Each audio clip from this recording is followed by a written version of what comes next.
So, when do we want the particles to deactivate? Well, let's say after the particles have emitted for a few seconds or whatever, we want the steam to deactivate. So basically, we walk up to the door, the steam starts up, fires off for a few seconds, the door opens, and then the steam stops and it starts to kind of dissipate and vaporize in the air. And then we go to the door and we leave, and the door closes behind us. We're done. Beat the game. We're finished. Now it's ready to play part 2 of this crazy game. Alright, so what I want to do is I want to take this deactivate stuff and I'm going to move it up here. And what I want is, I want basically, when the door starts to move, when the door starts to open, I basically want a timer to start and tell Unreal, okay, the door started to open. In about 3 seconds, let's go ahead and turn those particles off and stop emitting steam.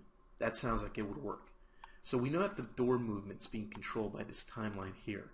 We know that this update over here is actually what's setting the new location for the door. So every frame or every moment of time, this door is being moved and being slid down into the open position by this door movement timeline, right?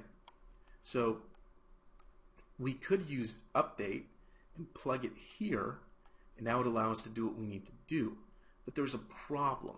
If I do that, now I got to plug this in here, and that's not exactly what I want to do. What I want to do is I want to take this update and I want to be able to plug it into multiple things. Unfortunately, if I do this, that's not going to work because we can only update one thing at a time. So we can't just take this and plug it into 5 or 6 different nodes. That's not going to work.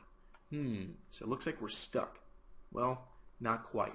There's a flow control node in Unreal 4 and Blueprint that allows us to handle specifically this type of problem. So let me show you what that is. I'm going to take this update and I'm going to let it go out here into empty space. That's going to bring up my Blueprint contextual menu. What I want to search for, and you probably won't know this at first, but I'm going to show it to you, is something called a sequence node, and it's under the category of flow control. So I'm going to click sequence, and it's going to create this sequence. What this sequence allows you to do is it allows you to take one of these execution pins, the white ones, and break it up into several different execution pins that can then be plugged into different stuff. So now I can plug this guy into the sequence node, and then I could split that into deactivate and into the set relative location. And what it's going to do is it's first going to send this guy out, the first one on the top, to the deactivate, and then once that's done, about a millisecond later, it's going to send this one over here. So it happens instantly. As far as you and I are concerned, it happens at the speed of light. It happens so fast, it looks instant. You won't be able to see, one and then the other unless you set up like a delay of 4 seconds or something like that.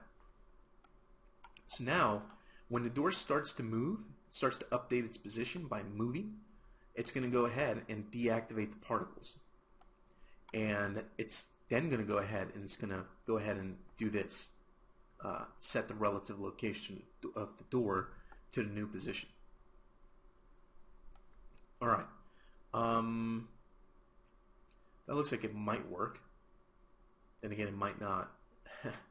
This is kind of a thing where you have to kind of play around with this and kind of think about what you're doing here. And I'm starting to realize this might actually be a mistake. Not using the sequence node, but just the way I have everything plugged in. And I'll explain why in a moment. Okay, so anyway, let's try this out and let's even see if this works at all. Because the first thing that we want to see is if our crazy idea works. So no particles, run into trigger, there's the particles. Now the door starts to open and the particles should deactivate. There we go, they deactivated. Cool. So the particles are so slow that it looks like there's a delay. even though they got deactivated as soon as the door started to open, the particles went ahead and, it looked like they were on a delay, like they turned off a few seconds after the door started to open. So that's pretty cool. That works pretty well. Let me jump in here again. I want to test one more thing. So we know that the particles work. When you walk over here, the particles turn on, door opens. Now the particles are turning off, so the steam goes away. Now I'm going to walk away from the door. The door should close again in a few seconds. There it is, closed. Now I'm going to walk over and see if the particles work again. There they are. They're working again. So now the door opens, and the particles are going to go ahead and turn off. Cool. Nice. That works really cool. Alright, so it did work. But there is one issue here that I'm looking at this just because I understand Blueprint. The problem is this update is happening every tick. So think of it every frame or whatever in Unreal's, time-space continuum.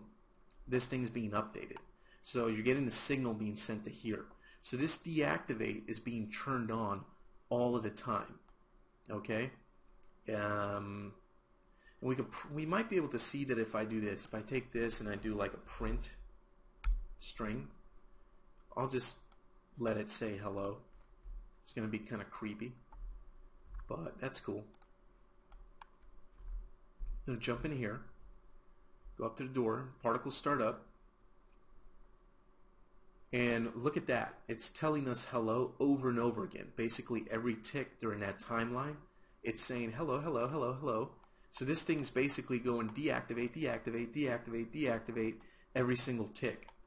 In this case, in this specific tutorial case, it's not going to cause a problem. It's not going to make the computer catch on fire or anything like that. But if you have a complex game with a lot of different pieces of code flying all over the place, especially if you're doing networking or multiplayer stuff, this can be unnecessary overhead. Why would you want to keep firing off this information every single tick?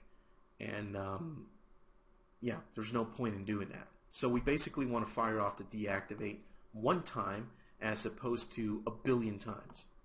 So what I'm going to do is, let me get rid of that. Sequence node is what I want to use, but it's in the wrong place right now. So I'm going to disconnect that, disconnect all this stuff. I'm holding the Alt key and clicking on those pins. I'm going to keep this update right here because that's what I want. What I want to do instead is probably over here, what I'm going to do, this is where I'm going to stick the sequence node. So I'm going to take this delay, plug it here, and then this sequence node is going to control all this stuff. So here's what's going to happen. When we go into the trigger, we're going to activate this particle system, and we're going to activate it a few seconds late, or we're going to wait a few seconds after. I'm sorry, let me do that again. When we go into trigger, we'll activate these particles immediately. After the particles have become activated, which will happen in a split second, we're going to begin a delay timer to stop the door from moving too soon. Remember that? Based on the steam delay, which is set at about 4 seconds inside of the level. After the delay is finished and the few seconds or whatever have passed, we want the door to open as usual. So I'm going to take the second pin, plug it in there. But we also want our particles to deactivate. But if we take this, bring it over here, if we deactivate the particles, the moment that the door starts to open, then we're going to, well, they may not deactivate too fast. It may actually work well. So let me see how that works. Let's try it out. There's only one way to find out, by testing, right? Just jump in here. Particles start up. Door's going to open, and then the particles should turn off. So door opens, and the particles, there we go. They're starting to go away, and they're gone. If I back away from the door should close.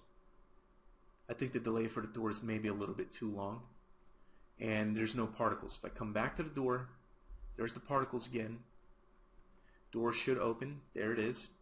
The particles should go away about now. And there they are. They're gone. And we're good to go. So I just tested it. It looks like this door works perfectly fine, or the way that I wanted it to. Cool. So this works out better because now, if I do a print string on this, compile that, jump back into here. I'm going to go ahead and jump in here. We should get a print string once when particles, there it goes. See in the top left, the hello? The particles got the signal to turn off. The switch got flipped once instead of some little kid flipping the light switch over and over and over again really, really fast for a few seconds. That's how you end up with broken electrical in your house. Okay, cool. So now it works the way that I want to. Instead of having this deactivate being triggered over and over and over again like crazy, we have it triggered once. We get the door to open and do all its cool stuff, and that's pretty much all there is to it. Yeah, this blueprint is pretty much done. So one last thing I want to do is I'm going to go to this guy. I'm just going to touch this up a little bit. This this timeline curve, the door track float right now, I kinda don't like the way the door opens. It's too linear, like it's too straight and stiff. So I want to make it a little bit more organic and give it a little bit of weight, like if gravity's pulling down on it a little bit. So what I'm going to do is I'm going to select this guy, hold down Shift, and click the last point. Now right click, or actually it looks like we won't be able to do both at the same time. So just right click on one and go to Cubic Auto. Then I'm going to click on this one, right click, and go to Cubic Auto, and that's going to make the curve nice and soft. So what I can do is I can grab these handles and I can move them like this. And the cool thing about that is I can control the way that the door appears to move. So I can make it move really fast at the beginning and then slow at the end. So let's see what this gives us right here. I'm going to save this, jump back in here, go to my door. Door's going to, it moves really fast and then it slows down toward the bottom. And if I come out of the door and look at it, it should start up a little bit slow, see that? And then it speeds up when it reaches the top. 2 seconds is actually too fast for that door. I would probably set that door to maybe like 4 seconds. Take the last point and set the time to 4 seconds. And this will give the door an appearance of moving a little bit slower, which is actually what I want. And that looks pretty good. Let's jump back in there. Let's walk up to this door and get it to open.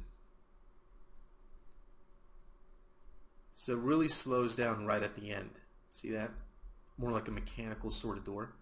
And then when it closes, it'll start up kind of slow and then speed its way up to the top.